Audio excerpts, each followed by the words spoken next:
smile.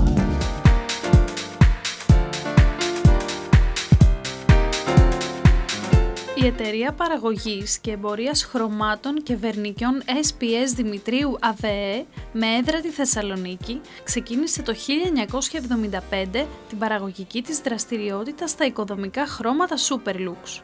Επενδύοντας τόσο στον εξοπλισμό με σύγχρονα μηχανήματα, όσο και στο σχεδιασμό της παραγωγής καθώς και στο προσωπικό, η εταιρεία επεκτάθηκε γρήγορα στην παραγωγή ευρύτερης γκάμας χρωμάτων και συναφών ειδών.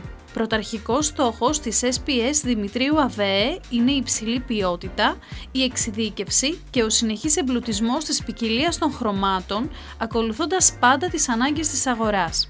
Από το 1991, η SPS Δημητρίου ΑΒΕ δραστηριοποιείται και στις αγορές του εξωτερικού και ιδιαίτερα των Βαλκανίων, εξάγοντας τα προϊόντα της.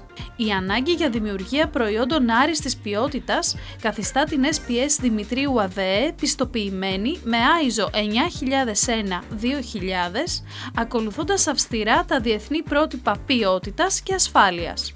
Κάποια από τα πλεονεκτήματα που απολαμβάνουν οι συνεργάτες της SPS Δημητρίου ΑΒΕ είναι οι διαχρονικές συνεργασίες με ήθος, η εμπειρία και η υπευθυνότητα στις πωλήσεις, οι συμβουλευτικές υπηρεσίες σχετικά με την επιλογή, τη βέλτιστη εφαρμογή και την προώθηση των προϊόντων, η ευελιξία και προσαρμοστικότητα στις εκάστοτε ανάγκες των πελατών, το οργανωμένο και φιλικό τμήμα εξυπηρέτησης πελατών, η διανομή σε πολλά σημεία παράδοσης, οι συνεχείς προσφορές και οι ανανεώσεις ειδών και πολλές ακόμη παροχές. Η μεγάλη γκάμα προϊόντων που αγγίζει τους 6.000 κωδικούς περιλαμβάνει είδη χρωματοπωλείου, εργαλεία, σιδηρικά, αγροτικά, οικιακά, είδη βιομηχανικού και τεχνικού εξοπλισμού. Η SPS Δημητρίου ΑΒΕ δίνει λύσεις στις ποικίλες ανάγκες του κλάδου, καθιστώντας παράλληλα την εταιρεία ως one-stop shop, όπου μπορούν άμεσα να προμηθευτούν όλα τα απαραίτητα προϊόντα οι πελάτες της.